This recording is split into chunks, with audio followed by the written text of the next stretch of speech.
Assalamualaikum warahmatullahi wabarakatuh. Perkenalkan, nama saya Fiona Amelia Chandra dengan NIM 23231033. Saya berasal dari Departemen Pendidikan Ilmu Pengetahuan Alam, Fakultas Matematika dan Ilmu Pengetahuan Alam, Universitas Negeri Padang.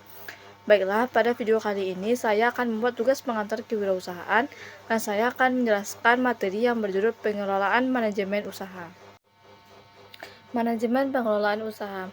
Materi pada topik ini yakni membahas tentang bagaimana mengelola manajemen pengelolaan dari wirausaha yang mungkin salah satu yang akan kita jalankan sebagai calon wirausaha di masa depan. Apabila mempunyai usaha keras dan mempunyai perjuangan yang tidak sedikit, pasti akan tercapai.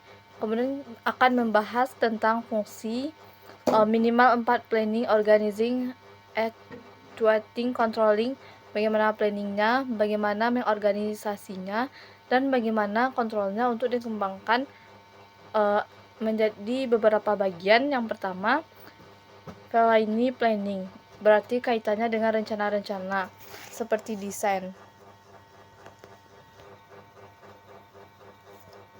Paradigma, ada kebiasaan, ada kebutuhan yang berubah-ubah, itu yang bisa kita desain sedemikian rupa dan kita tuangkan mulai dari berpikir, menimbang, memutuskan, dan menentukan seperti apa, bagaimana, dengan siapa, dan tujuannya apa. Jadi kalau kita membangun satu bidang wirausaha, ingin mencari alternatif tersebut dengan nilainya dan memilih alternatif terbaik dengan segala riset persoalan, dengan segala alasan dan kemungkinan, segala kekuatan yang mungkin bisa. Setiap manusia mempunyai keinginan, tapi tidak semua manusia yang memiliki rencana. Tapi yang berhasil adalah memiliki rencana dalam hidupnya, maka tuangkanlah yang bisa dilakukan, bisa diukur, dan sampai di mana keberhasilannya. Yang kedua, di dalam manajemen pengelolaan usaha, kita melakukan yang namanya organizer proses pengelompokan. Bagaimana penentuan kegiatan, penyerahan kegiatan, dan penyerahan delegasi untuk melakukan kegiatan. Melakukan pengelompokan yang jelas. Bagian ini dilakukan oleh siapa yang memiliki skill in the right man on the right place. Manajemen pengelolaan usaha dalam kaitannya dengan organizing berarti meletakkan sesuatu pada tempatnya. Mengelompokkan pekerjaan dilakukan oleh si pekerja sesuai dengan keahlian atau bidang. Seperti seorang bos sebagai pimpinan memberikan wewenang terhadap orang-orang.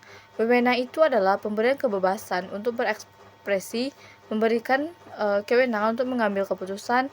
Mereka diberikan hak yang sudah didelegasikan. Yang ketiga, tanggung jawab yang jelas.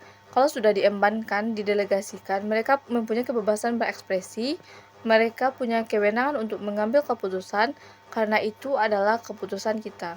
Maka kita dipertanggungjawabkan untuk memimpin sebuah perusahaan tersebut.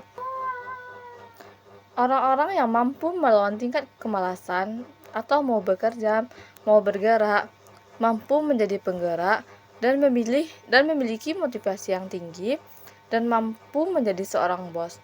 Prinsip dasar dalam koordinasi yang pertama adalah koordinasi terhadap hubungan horizontal dan hubungan vertikal. Vertikal berarti hubungan dengan pimpinan atau ke bawah dengan karyawan.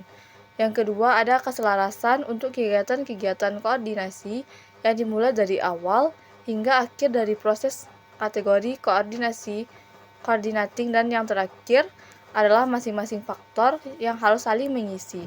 Jadi, faktor yang pertama adalah faktor manusianya dan faktor hubungan horizontal.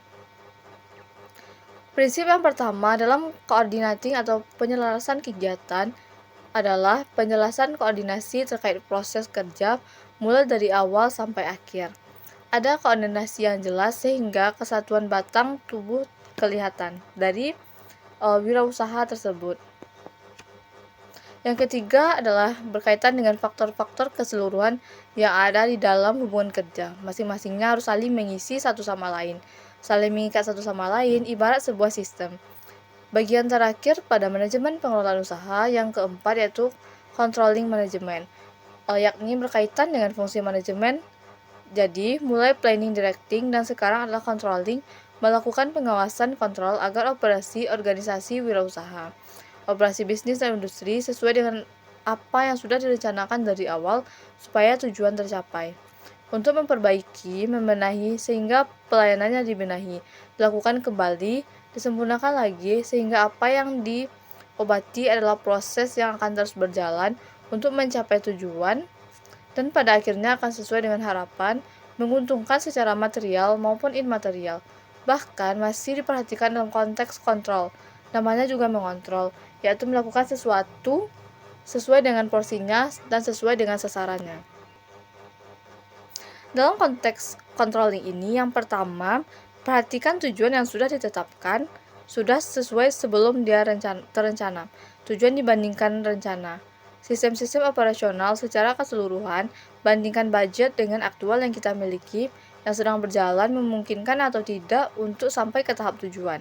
Yang keempat, melakukan evaluasi atas hasil yang dicapai.